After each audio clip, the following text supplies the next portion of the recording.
Toy With Me. My name is Jerome Montgomery, and I have the honor of serving as the Executive Director of Project Vita. Toy With Me is our monthly live streaming event where we discuss and explore ways of creating a spicier, safer sexual experience through education on the use of adult toys, as well as an exploration of kink and fetish. Here at Toy With Me, we promote sex positivity and embrace all gender-loving communities. Toy With Me events are sponsored and produced by Project Vita, a nonprofit organization located on the southwest side of Chicago, where we provide a host of low-cost or free services to the community, including behavioral health services, case management services, food pantry services, acupuncture and massage, as well as rental and utility assistance. Once again, we would like to show you how grateful we are by joining us tonight. We encourage you or welcome you to just sit back and enjoy, or join us in a conversation by dropping your questions or comments into the chat, and one of the individuals on screen will be happy to answer your questions. At this time, I would like to ask you to join me in welcoming the gentleman of Onyx Midwest. Thanks, Jerome. I'm Carino Blaze Onyx of Onyx Midwest. Onyx was founded in 1995 to bridge men of color to the leather community through education and fraternization. With 10 chapters nationwide, the Midwest chapters serve Chicago, St. Louis, Milwaukee, Des Moines, and other cities in the Midwest. You can visit onyxmidwest.com to learn more.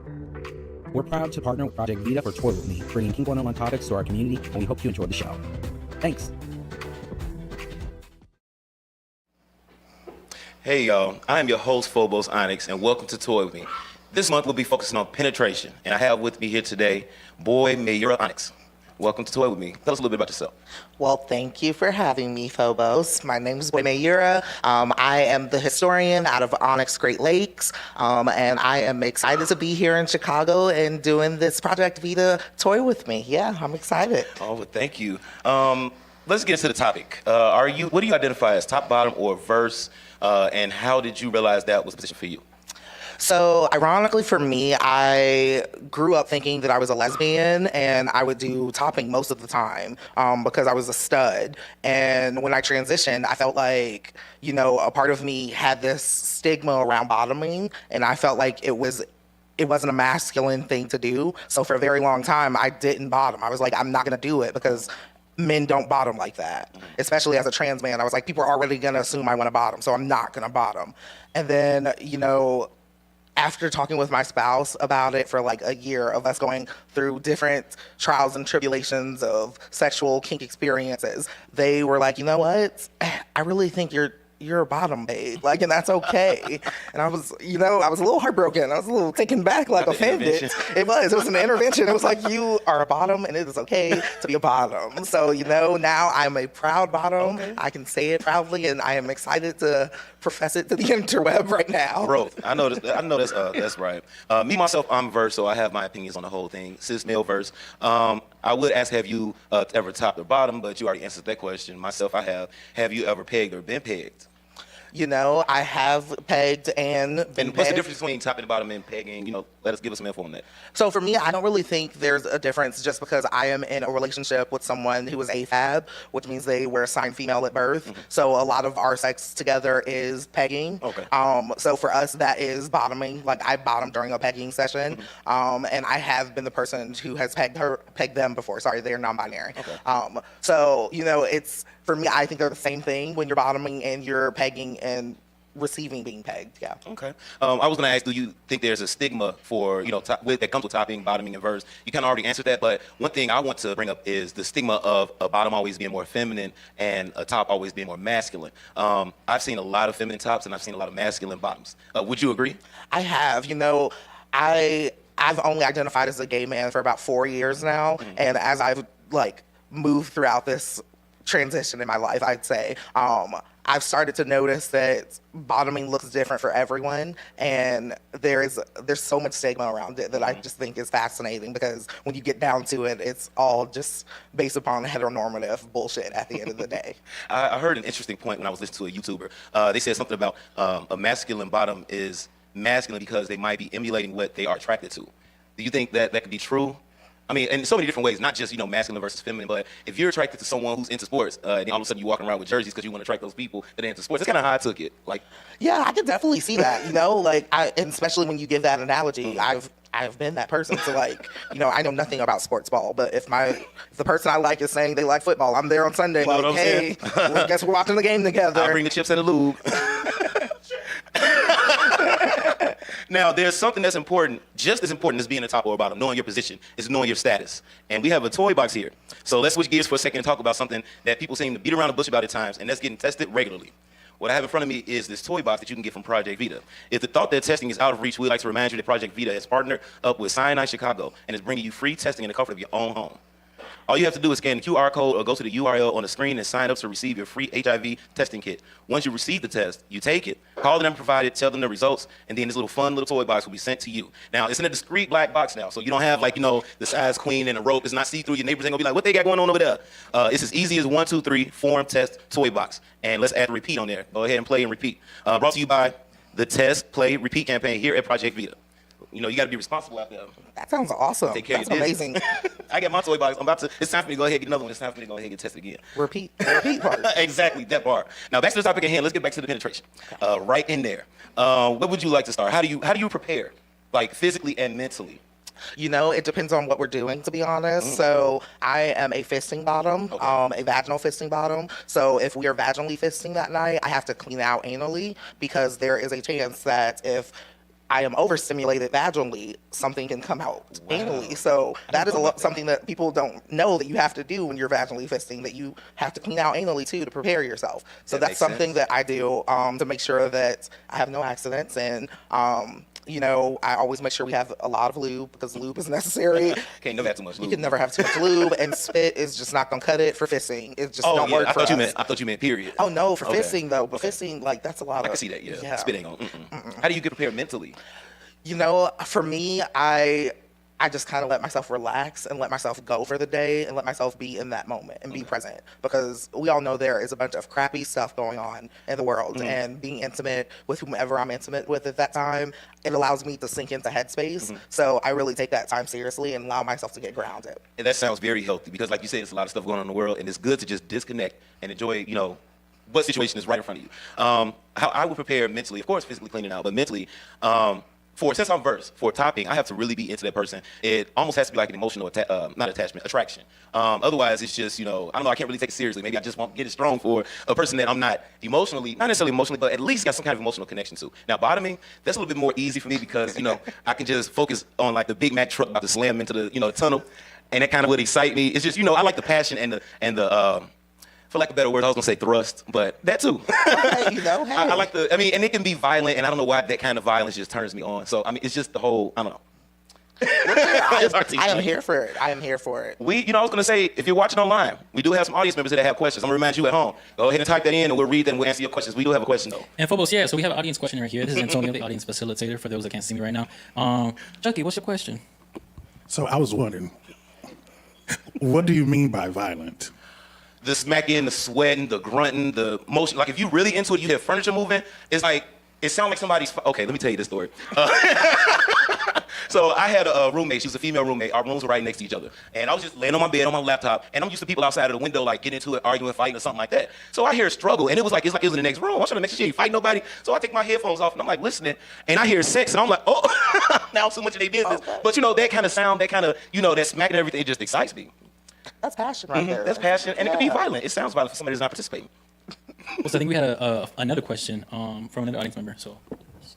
So violence, how intriguing. How does one go about discovering if they like that or not?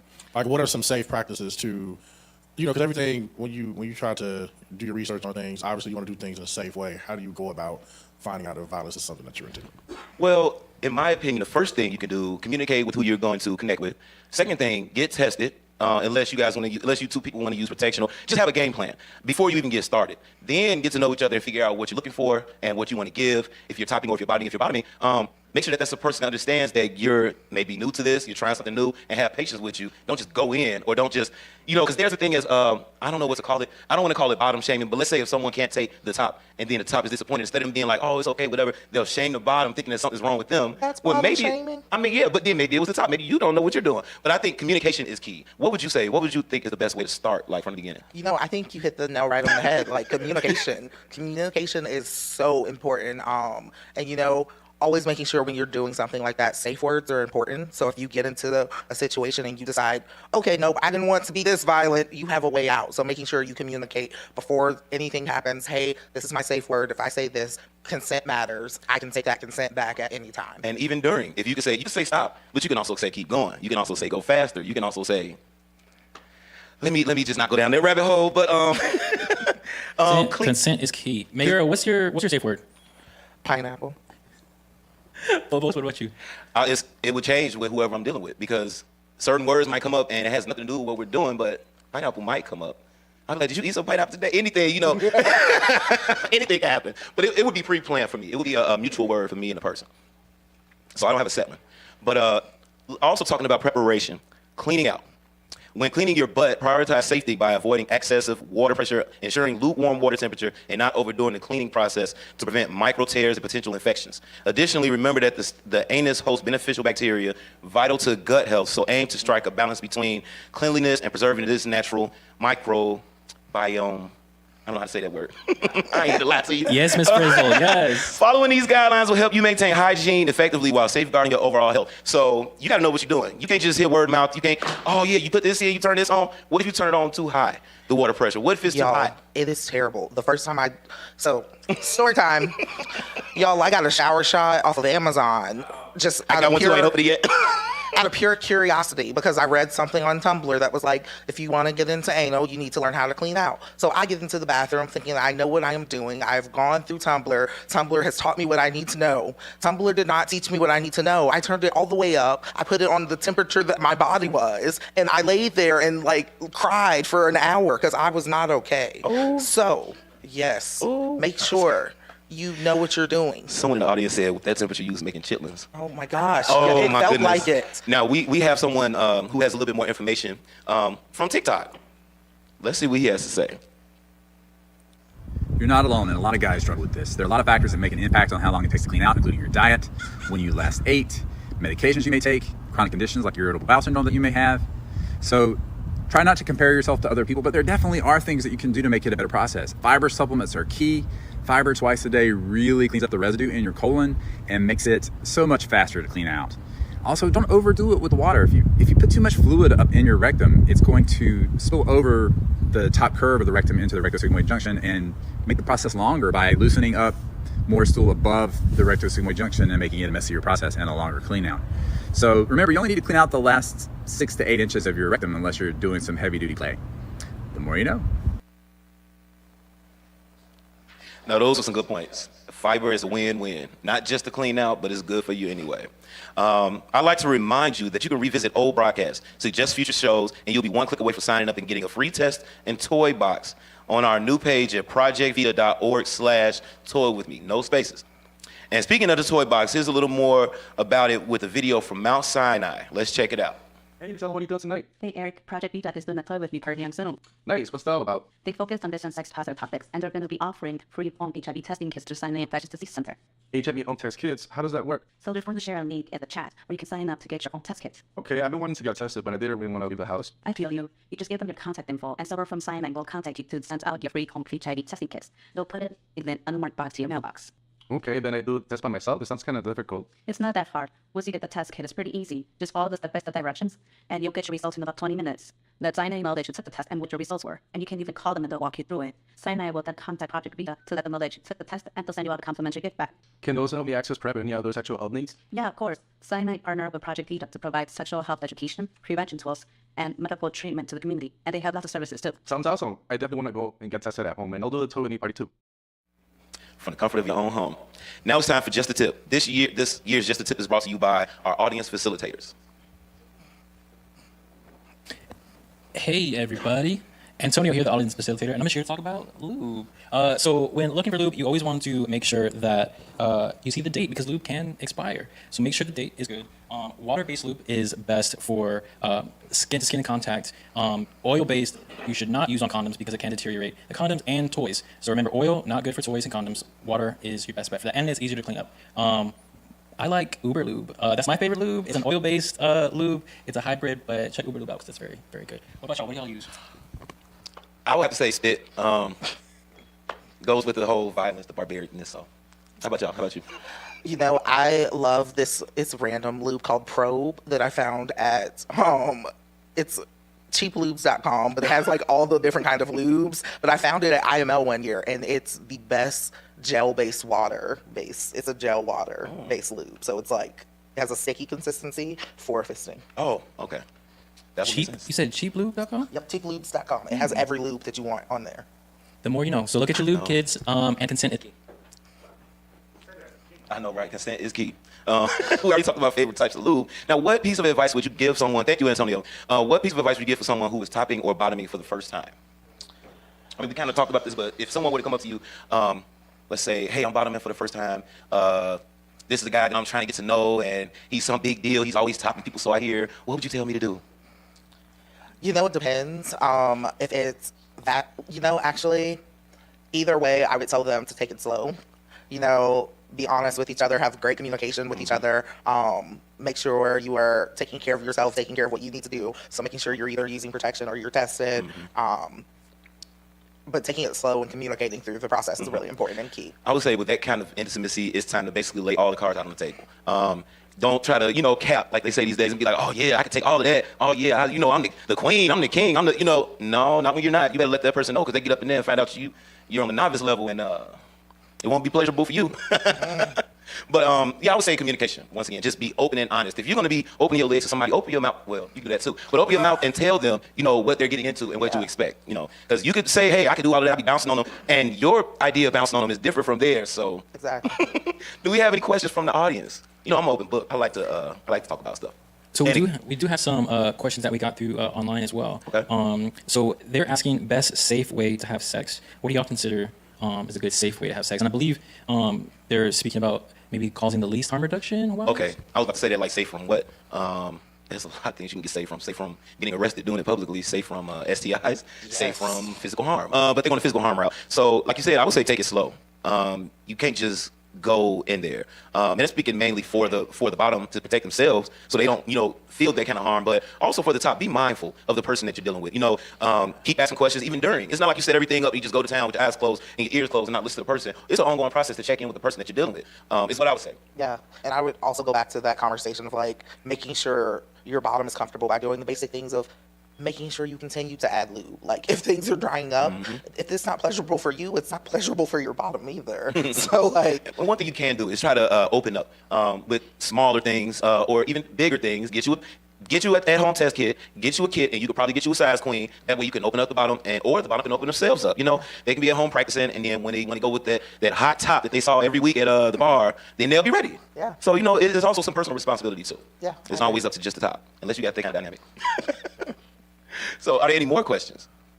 Y'all, be typing on questions. We're ready to answer. Yeah, so we actually had a question. Verse bottoms, do they exist? Oh, that's a good question. I believe they do. Because sometimes you feel like a nut, sometimes you don't. Me coming from a verse, I don't want to say verse background, but a verse standpoint, I grew up with some people who thought that being a verse was just being confused. And I'm like, that doesn't make any sense, because, I'm a man and I'm attracted to men and I want all parts of the man. So it's like, how am I just going to choose a side? And how are you going to judge me for choosing the side? But yes, I believe verse bottoms exist. And it's actually, never mind. Go ahead. What do you feel? I giggled because if I am technical, I am a technical verse bottom because I do top in case of emergencies. But in case of emergencies, I like that. Like in case of emergencies, I will strap up. I like that. But it has to be some vital sexual emergency. But no, I definitely think that verse bottoms, they exist and they are just as valid and important as our sides, our verses, our tops, and our bottoms. And verse tops. That's the thing too. Don't shame a top for wanting to, get penetrated every now and then. Nothing wrong with that. Do we have any more questions? I really like the question. Oh, I have a question for you. Do you use poppers? I have tried, and the way my blood pressure is set up, it was a no-go. Oh, wait. Yeah, it wasn't for me. But I appreciate that other people can have that experience. It just was not for me. I may or may not have tried them, and I didn't see what the big deal was. But I want to try them in a different setting, if you get what I'm saying, and see what that do. But I'm open to try them again. But I don't see the big deal with them. Some people, they just love them. You see them walking around the club just for no reason. I'm like, okay. That's your drink, huh? Drink of choice. All right. Hey, folks, we had some questions about some vocab that we've been using. So, side, verse, can we explain that for the folks at home? Now, side, I don't want to sound like the professor, but side, I believe, is foreplay, not penetration. And that does exist because some people enjoy just that. Some people, that's all they need. And you don't have to be a side your whole life. You could be in your side season. And then you can decide you want to get back into penetration and switch. Uh-oh, that struck a nerve with somebody. What you got to say?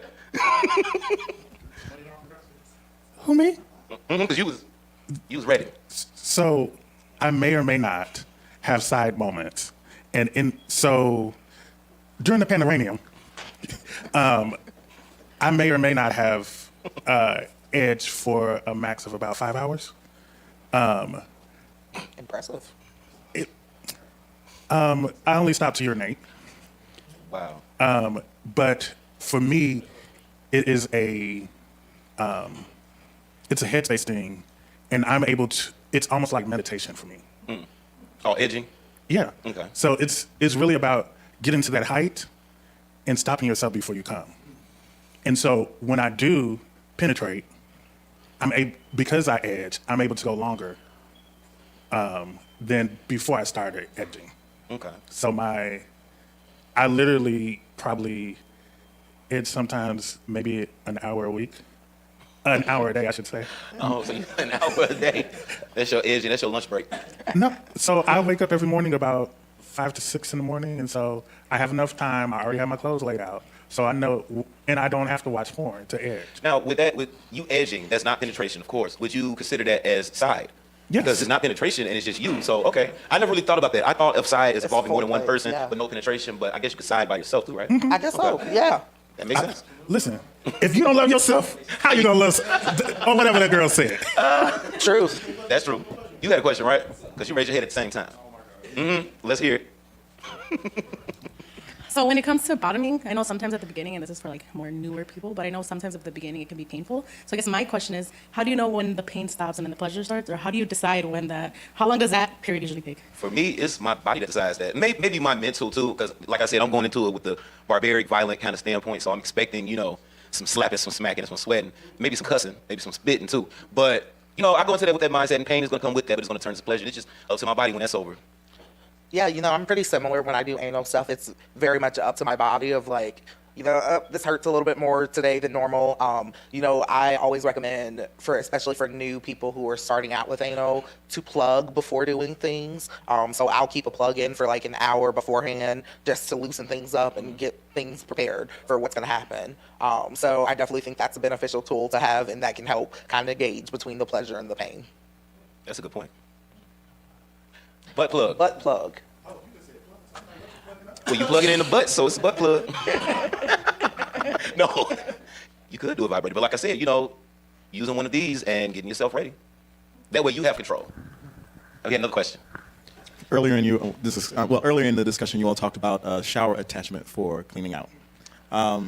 That sounds kind of messy. How do you explain how that happens? Are you in a shower and waste is running? I'm gonna leave that up to you because I tub? bought one I haven't opened it yet. Well, I don't know if I do it right, so don't ask me. No, I'm just I would joking. assume that everything happens in the shower. That's where I would go anyway, because I'm not about to, have a shower attachment and step out of the shower and make a mess in my bathroom. I'll just make the mess in the shower. So that's what I'm thinking. I haven't used it. What I do is I make a mess. I make a mess in the toilet, so I go from the shower to the toilet and then back to the shower, Okay. and then to the toilet and then back to the shower and then back to the toilet. I heard some people say, ooh. No, I'm talking about like just not chunks. I'm talking about like liquid. But like that first I'm couple talking of about whatever. clean outs is chunks. Oh. So you don't want to do that in the shower. It depends, because I be not eating for like 24 hours just to, I fast a little bit beforehand. But no, so that's my way of doing it. Of like when I clean out anally, I make sure that I go from like shower to toilet. And so So you be you hogging the fill bathroom. up. You fill up until you have Yes, to I release. fill up you get until out. You release. in the toilet. Get back in the shower. Fill up. Hold it. Toilet. Release. It is. Somebody said that's a dance. It is. It's cumbersome. That's why I use my front hole a lot. Oh, I'm a trans man. You missed the beginning. I missed the It's okay. Have you heard the term bonus hole? Yeah, I call it my bonus Okay. hole. I I was call it my surprised you didn't. mangina. Okay. Sometimes, yep. I have many names for it. I know that's right. I had a question and a comment. I want earlier you said about poppers and your blood pressure. What does that feel like? How was that experience? So what Proppers does is, from my understanding, it like lowers your blood pressure. So that's why you feel like this heightened sensation. And I already have high blood pressure, so, and I take medicine for it, so it made me very woozy, so I didn't want to continue with it. And then it inebriated me to the point where it didn't feel like I was still in control of the scene. So I didn't feel comfortable continuing. I have a friend that explained that to me the other day. He has high blood pressure. He's taking medicine for it too. He said he stays away from poppers because he doesn't want to mix the two. Yeah, and I have high blood pressure as well. Not to use poppers, but not like it's not an everyday thing. It's just whenever there's a bottoming situation happening, which is very rare. But yeah, I never. I take medication as well. I never had felt anything. It makes things easier when you bottom. Yeah, but it's something to think about too. That's a double whammy of dropping your pressure. That made me nervous. I'm scared. Well, maybe it was meant for you to hear, so you could pay attention to it and just Yeah, it is worth noting that with using poppers, it's especially risky to use it if you're also using erectile dysfunction medications. Yes. Because those are nitrates, and so nitrates tend to affect your blood pressure. Beets are a natural way to affect your body in the same way.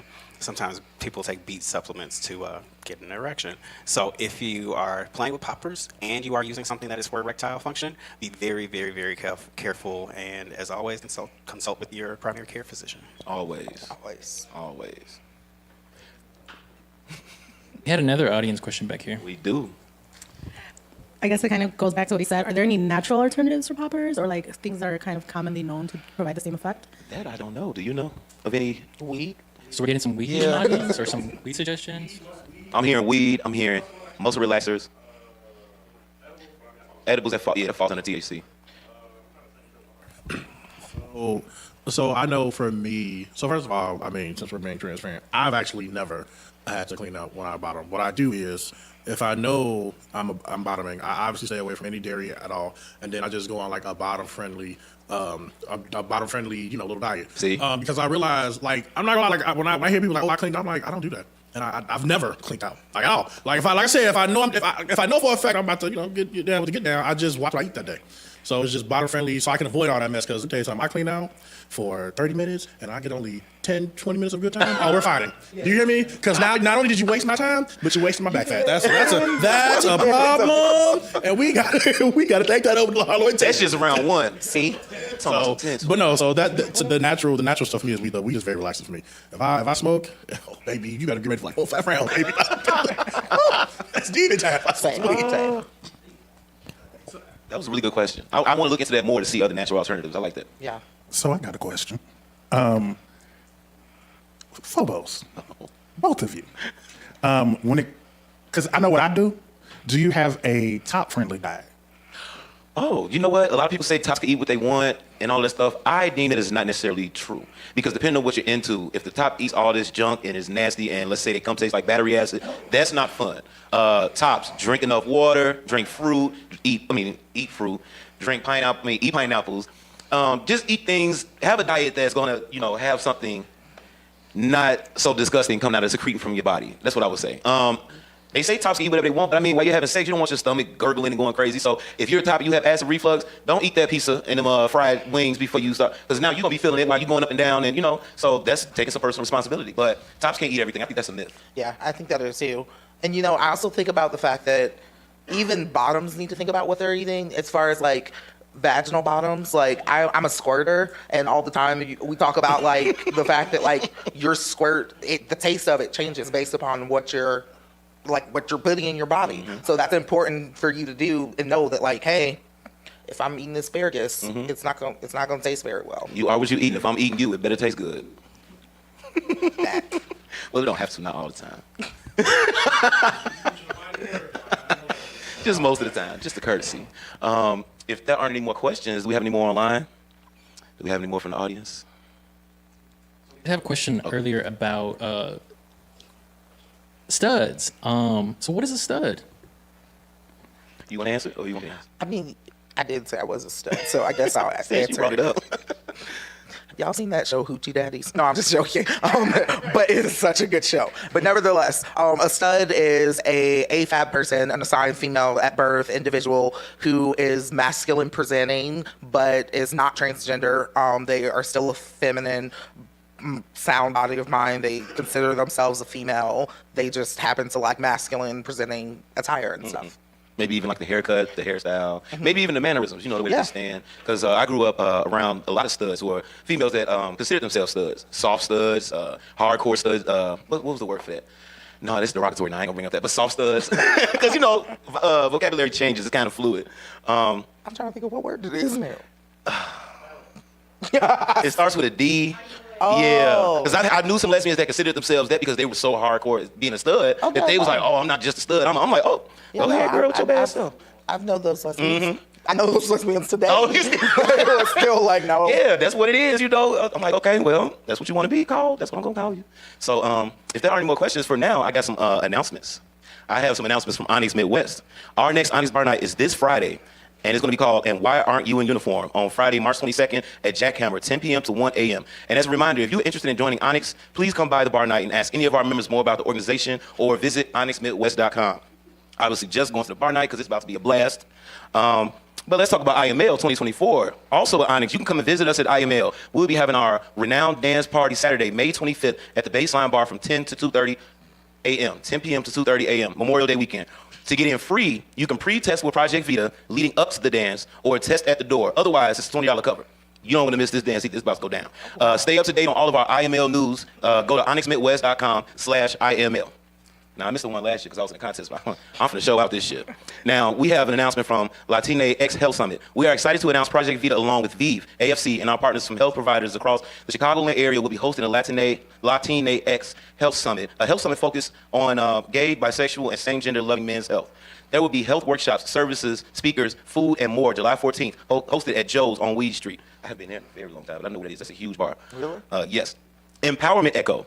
Project Vita is starting a domestic violence support group for lesbian and bisexual women that will be on Tuesdays from 4:30 to 6:00 p.m. Whether you identify as a survivor, someone currently in a challenging situation, or an ally seeking to support loved ones, this is a dedicated space for all who need it. For more information, please contact the Project Vita Care Team using the information on the screen. That's a very important topic, especially these days. And finally, the next Toy With Me is streamed live on the third Sunday of every month, like today. Our next stream will be on Tantric Sex here at Project Vita Wellness Center on St. Louis and 26th Street in Little Village. We will have more seats for a live audience, free testing, and are looking forward to seeing you here or hear from you in our live chat. To check all of our events, you can go to projectvita.org/events and onyxmidwest.com/onyx tag, I guess you could say tag calendar. And you'll see it on there. So we talked about our bar night, we talked about IML, we talked about some of the things that Project Vita has. But before you go, it's time for our live Q&A, more of it. We'll be answering your questions from the chat and our social media pages. So let's get those questions. If there aren't any more, there should be some more because this is a good topic. I can talk about this all day. Yeah, so I had a question. So who is your favorite bottom? Who's your favorite top? And what qualities about them did you like so much about? Do you mean like in the porn industry? Because I wouldn't know somebody's a top or a bottom unless I see you doing it. I'm thinking think about your best for you. I mean, I guess because you're verse, but what's your favorite experience? So as a top, what was your favorite bottom? As a bottom, who's your favorite top? And talk about that experience and what made it so good. Are we being messy? Are you on names? I mean, what? You on names? Just, we just want to know what social media handles. I know, right? I know. So we just want to know no names. We just want to know what made it such a good experience, and their Instagram handles. Go ahead. Oh, okay. Well, mine's is real quick. This one guy, he was a bottom. He had like a southern accent. He was from Mississippi. It was real.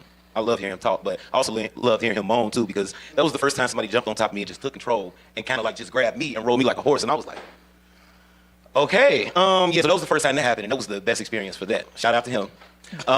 And the best me being on bottom experience has two of them. I ain't gonna talk about the one with the man that ended up in the hospital, but I'm gonna talk about. Actually, I will talk about that. So first was the one.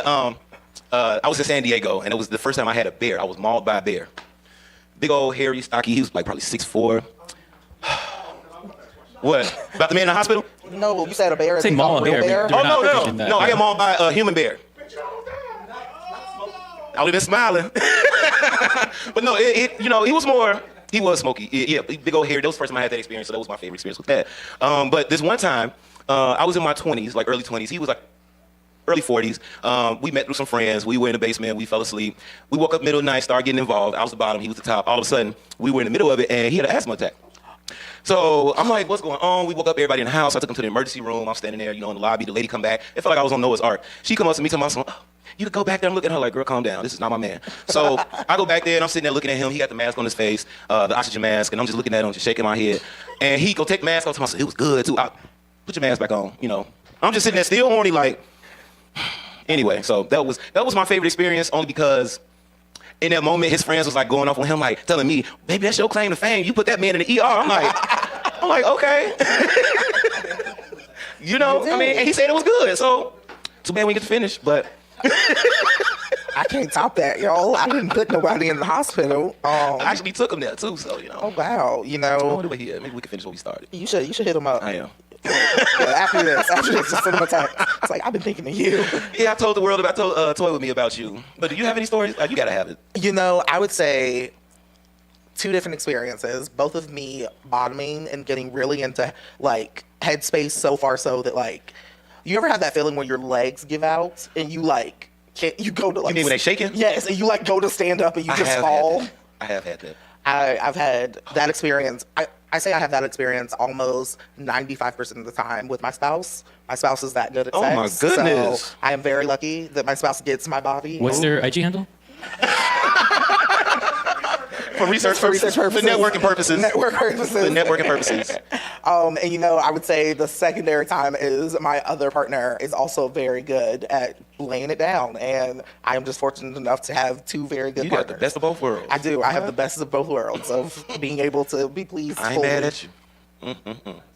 Now, the leg shaking part, I've experienced that.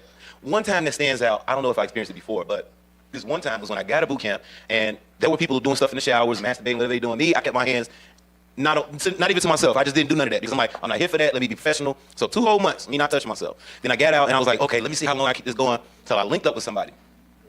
And boy, you remember that scene on what was a scary movie where they came and then it splashed everywhere? That's what it was given. The legs, everything. Lift off. Speaking Never about forget it. coming and big loads, so we had a question about finishing. Is finishing everything, and do you have to finish in a certain experience, or can you enjoy sex without finishing?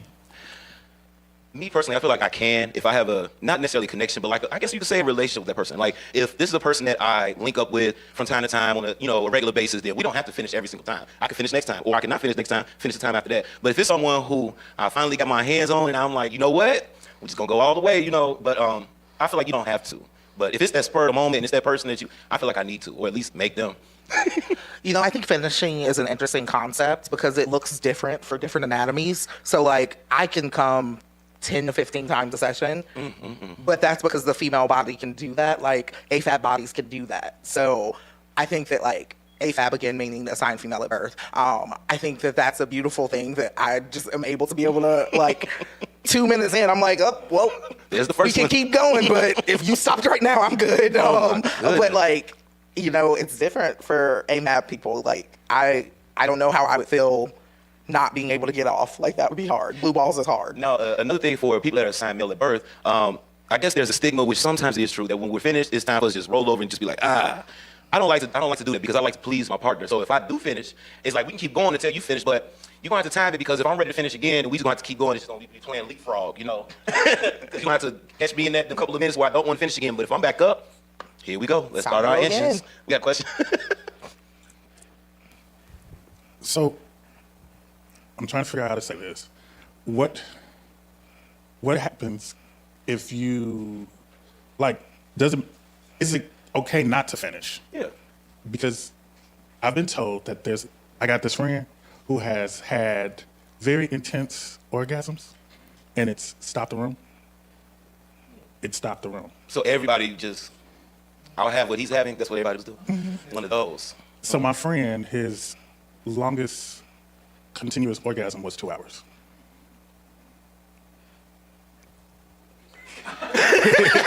And so it's a trooper. I be late to work enough. I can't. Right? I couldn't. I mean, it was, so what happened was that person had a medical issue. Oh, okay. So had a real bad concussion, lost memory, but increased sex. So literally, it's calmed down a lot. But after it happened, the shortest orgasm that person had was 30 minutes. That's reasonable. The longest was 2 hours. That's a lot of time. 2 hours is too long. Well, even light touch. I would be starving after that. I would be so starving. The person had someone to literally almost call 911 because they thought, something is wrong. The friend was convulsing like a seizure. At least it was with the right person that was going to look out for them. Yeah. Instead of just be like, you'll be all right. Oh, we got another question. Yes. So was that person? That person's your friend. It's not you. So that person was assigned male. The question was that person that was described assigned male at birth? Because they can't hear you out there. They were. I mean, for it to be that long, I had the legs shaking and the toes curling. I guess that's an orgasm, but 2 hours? I mean, the body is amazing. It is. But I had a really bad concussion to the point that so I might as well say the truth. Something about my friend. So fuck the friend. Okay, so I'm the friend. Yeah, we figured that one out. And about 7 years ago, I had a really bad concussion to the point that I had amnesia. Didn't know who my parents were. I just knew that they were mom and dad. Couldn't tell you their names. Nothing. It was real bad. Forgot people. Long story short, that was the bad part. The good part was during sex, even not just penetration sex, but even like mutual masturbation, it caused me to have multiple orgasms. That's not a bad thing to gain.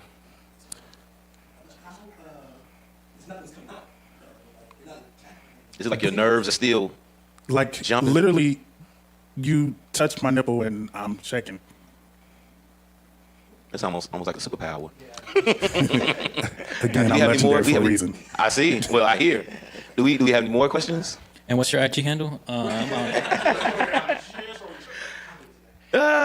Now, remember to follow at Project Vita Inc., which is INC, not INK, and Onyx Midwest on Twitter, or X, whatever you want to call it, on Instagram, and look for our stories and posts on our upcoming shows, topics, and call for questions. We will answer the questions you send at the end of the show every month. So send those questions. If you're watching this 2 weeks from now, comment a question underneath there, we'll readdress it. After each of these shows, audience members will have the opportunity to test right here at Project Vita. We provide you with a short form to fill out, and then one of our certified testers conducts testing of your choosing, such as for HIV, syphilis, gonorrhea, and chlamydia, or all of the above. And one of our prevention staff will reach out with you with the results. And don't forget, you can set up an appointment to come Monday through Saturday from 9 a.m. to 6 p.m. for a walk-in test using the number on your screen. Thank you for watching 12 with me. And thank you, Mayura Onyx, let me say the full name, for coming to be with us today. And thank you, Project Vita, for having us with 12 with me. We'll see you next month. Thank y'all.